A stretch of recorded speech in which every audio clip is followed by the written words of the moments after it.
Hi, First Draft Club listeners, and hi if you're watching on YouTube. Welcome to Season 8, Episode 2 of the First Draft Club. Today, I want to talk about a question I get all the time from novelists and memoirists in the querying stage, meaning they're reaching out to agents to get representation to sell their book to a publisher. They will say something to me like, I've gotten 30 rejections or I've gotten 50 rejections. Should I just give up? And this question to me misses the point, because this idea that you either keep querying exactly what you have or give up completely isn't really the right way to think about it. So I'm going to tell you why. Let's go. Here's the point of this episode, because I don't want to bury the lead. A book that is 90% great is going to get rejected 100% of the time. Okay, I'll say it again. A book that is 90% great is going to get rejected 100% of the time. So you've got to make up that last 10% somehow. Now, how do you do that? In this episode, I'm going to share with you a rejection letter that a writer I work with got recently. Then I want to walk you through why it is that you can write a great book that isn't getting picked up by agents or publishers. And then I'm going to talk about solutions to this problem. We will look at real examples from writers that I work with, specific steps you can take, and why some books need a lot of work while others just need tiny tweaks, okay? Okay, here is a quote from a recent rejection letter received by a client of mine from a literary agent for her women's fiction novel. Now, this rejection was for the full manuscript. The agent had already read her first chapters and had liked them enough to ask to read the full manuscript. We call that a full request. And so the agent had received the full manuscript. A few weeks had gone by, and the writer received this.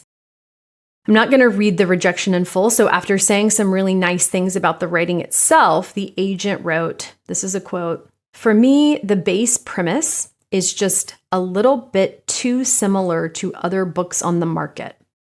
I wasn't sure how to make it stand out in a crowd. I'm sorry, that's not much of a help to you right now." End quote. When this writer forwarded me this rejection, I was elated, okay? Easy for me to say, right? I love this rejection because this is actually, I told her, this is a fantastic rejection because this is an extremely fixable problem.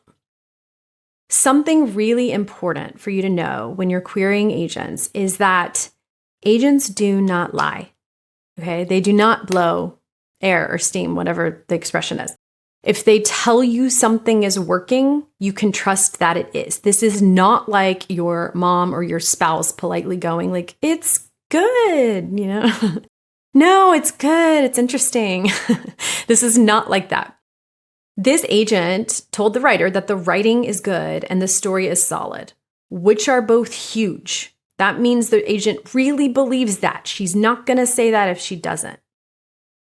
The problem, though, and the reason she doesn't want to take on this book, is that it didn't seem to her to be different enough from what's already out there. Here we come to the crazy and mind-effing thing about being a novelist, is that you can write a book that is 90% great and get 100% rejections, because 90% great isn't good enough.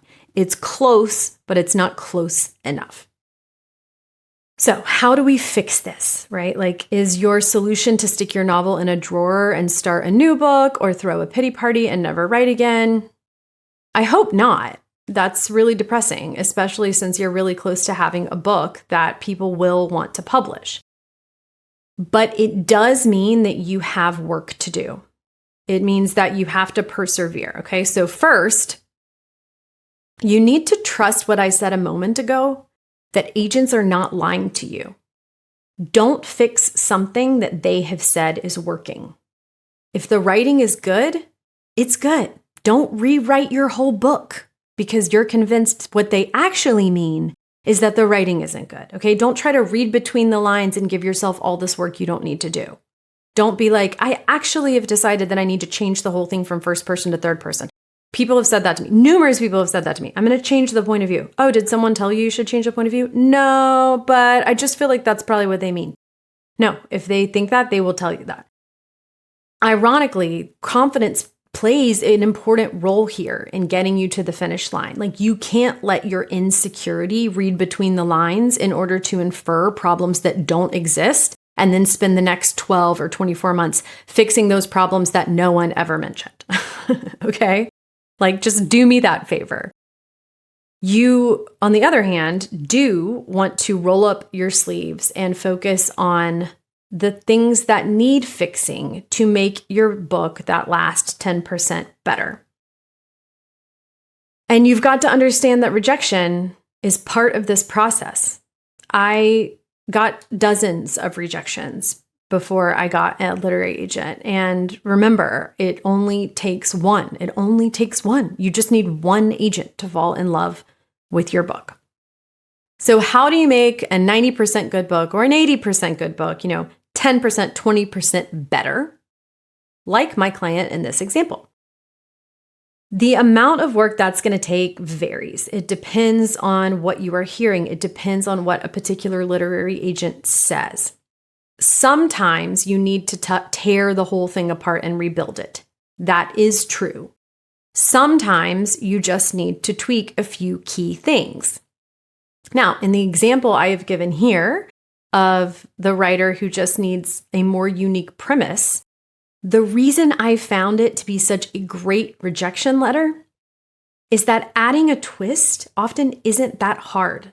Tweaking a kind of mediocre run-of-the-mill premise to make it a standout premise doesn't mean rewriting your whole book. We could potentially just change the protagonist's job or give her a big secret or drop in a major reveal at the end or swap out something pivotal that turns a book with a mediocre logline into a book with a great logline. Here are just a couple of examples that I came up. Now, these aren't, just take these with a grain of salt. I just came up with these examples for the sake of this episode, but I just wanted to give you a couple of concrete illustrations of what I mean when I say like turn a mediocre logline into a much better logline. Mediocre version: a wedding planner who has sworn off marriage after heartbreak has to plan her younger sister's wedding. Better version: a wedding planner who has sworn off marriage after heartbreak has to plan her younger sister's wedding to the person who left her at the altar. Much better, right? Another illustration. Mediocre version: a cooking show producer has to work with a difficult celebrity chef to save her failing network show.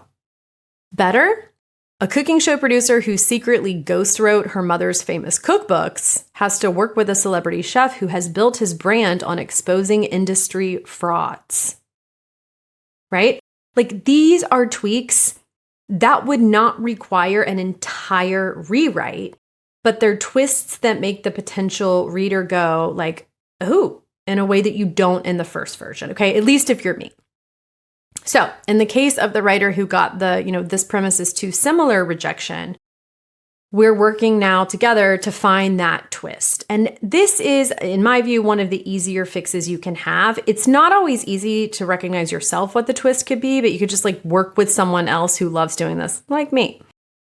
On the other end of the spectrum, in terms of workload, to close that 10% gap, we have feedback that the writing itself needs work. Okay. And you can get that kind of feedback from agents. This is a bigger project, and you're likely going to need professional help figuring out exactly what to fix and how to fix it. In the program I run, the Book Incubator, we have professional editors who do this. And this is why I think a professional is the best person to do this. You can hire someone. If the problem is more grammatical, you could potentially use a service like Grammarly or Pro Writing Aid, at a lower price point. You could use software to help you solve that problem. But often it's not as simple as grammar. Writing feedback is often going to be more about finding the right voice, becoming a more fluid storyteller. And for this kind of skill building, you're going to tend to want someone with experience in publishing to say, okay, here's exactly what you need to do to take your writing to the appropriate level. In sum, here is what I want you to remember from this episode. Getting a slew of rejections doesn't mean your book is unpublishable or bad.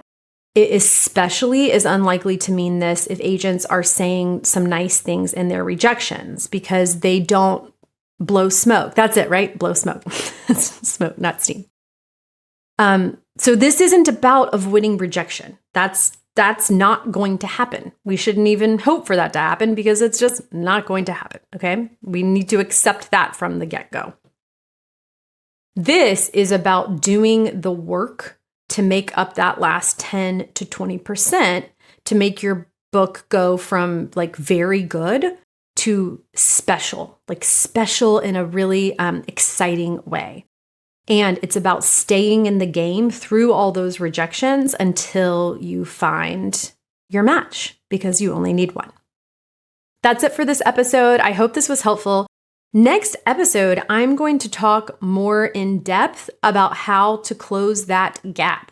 So stay tuned. We'll talk about how to close that gap if you've written an 80% or 90% or 70% great book. Thanks for being here.